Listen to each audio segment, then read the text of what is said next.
Olá pessoal, meu nome é José Wilson, você está no canal Porque Assim e hoje nós vamos estudar um pouco sobre termodinâmica, em principal o estudo dos gases.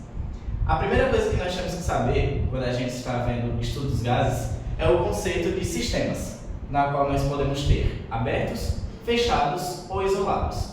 Mas afinal, o que é que diferencia eles entre si? Quando eu estou falando de sistema aberto, eu estou falando de um sistema que ele troca tanto matéria quanto energia com o meu meio externo. Então aqui eu tenho matéria mais energia. Já os fechados, eles não vão trocar matéria, mas ainda assim vão trocar energia. Já os isolados, eles não vão trocar nada, nem matéria, nem energia. E como exemplo de cada sistema, nós temos que no aberto temos o corpo humano, as plantas e os animais, na qual eles fazem essas trocas com o meio externo. Já os isolados, nós temos o ambiente de laboratório e ambientes que têm condições ideais para o estudo de gases. E uma curiosidade é que o sistema isolado, ele pode ser, nós temos como exemplo o universo, na qual, na teoria, ele não vai trocar nem energia nem matéria com o que está fora dele. Afinal, não existe nada fora do universo teoricamente. Já os sistemas fechados, nós temos como exemplo uma garrafa térmica, uma xícara de café, um balão cheio de ar, e entre outros. Entendendo esse conceito, nós vamos para a equação de Clapeyron. A equação de Clapeyron, ela analisa os gases ideais. E para os gases ideais, ou também chamado de gás perfeito, nós temos algumas condições para ser classificado como tal. A primeira é que eles são pontuais, ou seja, eles têm dimensões desprezíveis. Outra característica é que elas têm força de coesão mínima. Mas afinal, o que é força de coesão? Força de coesão é a mesma coisa que força de atração. E aí a gente tem esse termo mínima porque eu estou falando de um gás. Então, quando eu injeto energia, quando eu faço troca de calor com algum corpo, e esse corpo ele entra no estado gasoso, as minhas moléculas elas vão ficar mais agitadas, elas vão ficar mais dispersas entre si. É por esse motivo que a minha força de atração entre elas vai ser menor, é por isso que ela vai ser mais leve e é por isso que vai ter uma temperatura maior, diferentemente, por exemplo, do gelo, no caso da água, na qual ele vai ter uma força de atração muito maior, uma força de coesão maior, enquanto ela vai estar menos agitada. É por isso que o gelo é mais pesado em comparação ao vapor. Já colisões perfeitamente elásticas, eu estou dizendo que a minha lei de conservação ela está sendo satisfeita tanto antes quanto depois das minhas colisões após eu aumentar a temperatura dos meus gases. Com isso, a gente entra aqui na equação de Clapeyron, na qual eu tenho um pistão que tem um êmbolo e gás dentro dele. Eu estou injetando energia, eu estou injetando calor. Logo, a minha temperatura vai aumentar. A minha temperatura é o grau de agitação das moléculas. Então, quando as minhas moléculas ficarem mais agitadas, elas vão produzir consigo energia cinética. E essa energia cinética, quando for suficiente, ela vai mover o êmbolo. Mas a equação de Clapeyron, o que é que ela diz? Ela diz que a pressão vezes o volume é igual a nRT. O T, ele é a temperatura. O N é meu número de mols. E o meu R é minha constante dos meus gases ideais. P, pressão e V, volume. Uma dica para você conseguir assimilar melhor essa fórmula é o... como é o nome? Como é o nome? Eu corto. Cada um conhece um, né? Eu já ouvi um que é... Não, é por você nunca receitando, eu vou usar mais tipo, como é o nome? O bizu. Pronto. O bizu utilizado para essa equação, que você pode utilizar para ficar melhor de você entender, é por você nunca receitando. P para pressão, V para volume, N para número de mols, R vai ser minha constante ideal, minha constante de gás ideal, e T, temperatura.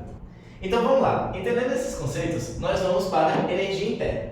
O que é energia interna? Energia interna é o somatório da minha energia cinética nos meus gases. Então, quando eu injeto aqui calor, quando eu injeto energia e o meu êmbolo sobe, a minha energia interna vai ser justamente essa que produziu esse trabalho, que produziu essa ação do meu êmbolo subir. Para isso, nós temos variáveis de estado, ou seja, coisas que vão influenciar no meu estudo dos gases, que é o meu volume, minha pressão e minha temperatura, justamente por elas estarem aqui na minha fórmula. E por que M e R não influenciam? Porque esses dois eles são constantes. R é a minha constante dos gases ideais e M vai ser o meu número de mols. E o meu número de mols ele não vai alterar quando eu estou injetando energia, quando eu estou tendo troca de calor no meu gás. Então, nós temos que a minha energia interna ela é inversamente proporcional ao meu número de mols e à minha temperatura. E para a fórmula nós temos que energia interna é igual a 3 meios de nRT. Para a minha variação da energia interna, o que é variação? Variação é final menos inicial. Nesse caso, os 3 meios de nRT final menos os meus 3 meios de nRT inicial. Mas prestem atenção em uma coisa. Se eu disse que o meu R e meu N ele é constante, logo ele não vai se alterar. Então, e além dos meus 3 meios, na qual eu vou poder botar essas 3 coisas em evidência. A minha variação de energia interna vai ser 3 meios de nRT de nR variação de T. Ou seja, a minha variação de temperatura ela vai ser o que vai impactar totalmente na minha energia interna, na minha variação de energia interna. Ou seja, energia interna ela está conectada com energia térmica, com temperatura, com a agitação das moléculas. Então vamos lá. Injetei energia, como eu já disse, fiz troca de calor e meu êmbolo subiu. Quando meu êmbolo sobe, ele sobe por quê? Porque eu tenho um grau de agitação das moléculas mais elevado e eu vou ter uma energia cinética dessas moléculas. E elas vão ser, vai ter um momento que ela vai ser autossuficiente para produzir esse trabalho, para fazer com que o êmbolo ele suba. Então nós temos aqui minha pressão inicial, temperatura inicial e volume inicial, assim como a final.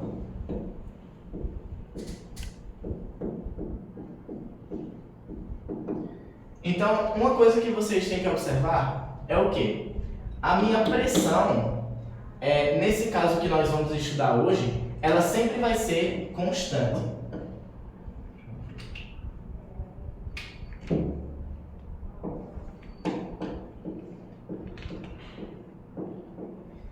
Se a minha pressão ela vai ser constante, ela não vai se diferenciar. Então, o que vai diferenciar vai ser tanto o meu volume quanto a minha temperatura. Nós já entendemos que a minha temperatura final ela vai ser sempre maior que a minha temperatura inicial nesse caso, porque eu estou injetando calor para produzir o meu movimento. E o meu volume também ele vai ser maior em comparação ao meu volume inicial. Então vamos lá, nós entendemos que quando eu injeto energia, quando eu faço troca de calor, eu tenho a formação de trabalho. Mas afinal, qual é a minha fórmula de trabalho? Trabalho, ele pode ser igual à minha pressão exercida em uma área de secção que causa um deslocamento. Mas afinal, o que é meu deslocamento? Deslocamento, ele vai ser igual à minha variação de volume dividido pela minha área. Aí vamos colocar aqui na fórmula. Trabalho é igual a P vezes A vezes a minha variação de volume dividido por A. Estou multiplicando e estou dividindo a minha área. Então, eu posso cortar aqui. O meu trabalho vai ser igual a minha pressão vezes a minha variação de volume. O que é que isso implica? Quando a gente está analisando um gráfico na qual eu tenho pressão por volume, qual vai ser o meu comportamento gráfico?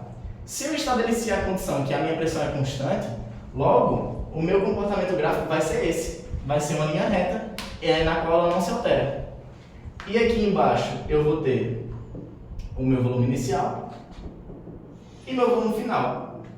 Aí o que é que a questão vai lhe pedir? A questão vai perguntar, com base no gráfico, qual é o meu trabalho? Aí vai ter gente que vai botar a mão na cabeça e não vai conseguir fazer. Mas você vai ver que não é algo difícil. Muito pelo contrário. Se a minha pressão é constante, ela não vai se alterar. E a minha variação de volume, ele me deu na questão, que é justamente a minha diferença entre final e inicial. Então você vai justamente ter essa observação de gráfico e vai perceber que quando eu multiplico a minha pressão, que não se altera, pela minha variação de volume, o meu trabalho ele vai ser igual a, numericamente, a área do meu gráfico.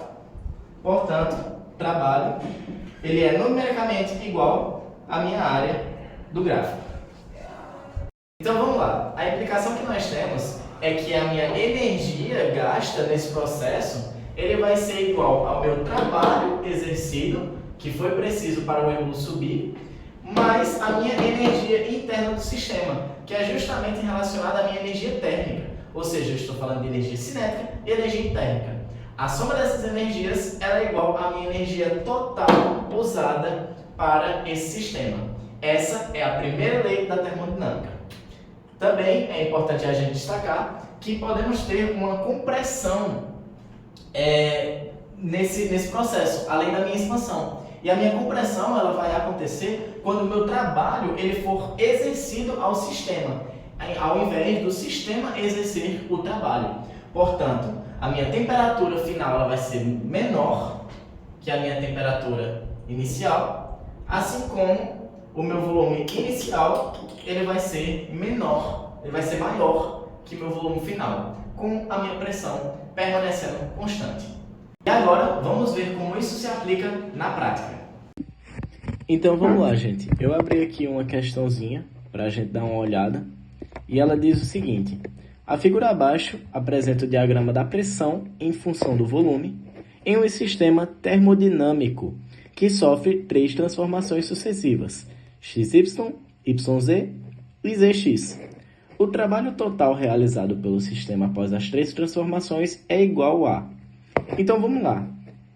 Dando uma olhada aqui já no gabarito, a gente já tira de imediato que é 0 joules. E aí você vai estranhar esse 0 joule. Por que ele está aqui? Ele está aqui justamente para te confundir, né, com o gráfico de vetores. Te confundir com a deslocação dos meus vetores aqui. Mas eu não estou falando de vetor, eu estou falando de um gráfico de pressão para volume. Então tome muito cuidado aqui com esses distratores, ok? Voltando para o conceito que nós abordamos na aula, eu tenho que a minha área é igual a numericamente igual ao meu trabalho. Então, a gente só precisa calcular a área desse triângulo. Qual é a área do meu triângulo? A área do meu triângulo é A é igual a B vezes H dividido por 2. Aí vamos dar uma olhada no gráfico. Aqui vai de 0 até 0,4 e aqui de 0,4 a 0,8, né? Então eu tenho que cada barrinha dessa equivale a 0,2. Eu estou indo aqui de 0,2 até 1. Estou indo de 0,2 até 1. Então, a minha base, que é essa daqui, ela é 0,8. Vezes, agora vamos ver a nossa altura. Aqui eu tenho que é 2 e aqui eu tenho que é 6. Então, a variação aqui é 4. Então, vamos botar aqui 4 vezes 10 elevado a 5 sobre 2. Posso cortar aqui, né, o 2 com 4. Fico com 2. E aqui eu vou pegar e fazer uma transformação aqui com esse 8 para ser mais fácil da gente trabalhar com ele. Eu poderia fazer aqui direto, mas eu vou transformar ele. Aqui está em 0,8. Se eu movo uma casa, ele fica 8.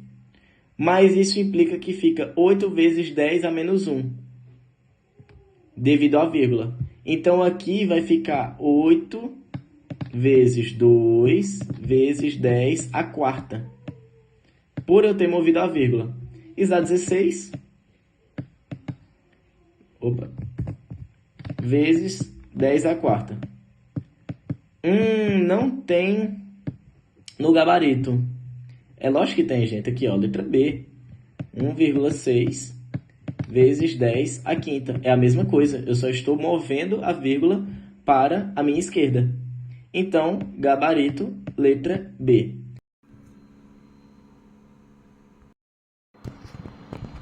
Bem, gente, revendo aqui o vídeo, a gente vai percebendo alguns erros de gravação, alguns vícios de linguagem, mas desde já eu agradeço, né, a atenção de todos que viram aqui até o final do vídeo. E eu gostaria de pedir também o feedback de vocês, como eu posso melhorar em relação à explicação, se eu estou indo rápido demais, ou o que eu posso trazer para dentro de sala de aula, né, para dentro dos vídeos, que eu vou agradecer bastante. Vou estar deixando na descrição o Instagram para vocês seguirem, e constantemente eu vou estar atualizando por lá, vai ser a rede social principal, além, é claro, do YouTube. E é isso, pessoal, muito obrigado, e ainda é um projeto em andamento, e com a ajuda de vocês a gente vai fazer dar certo. Então acho que no mais é isso. Tchau, pessoal.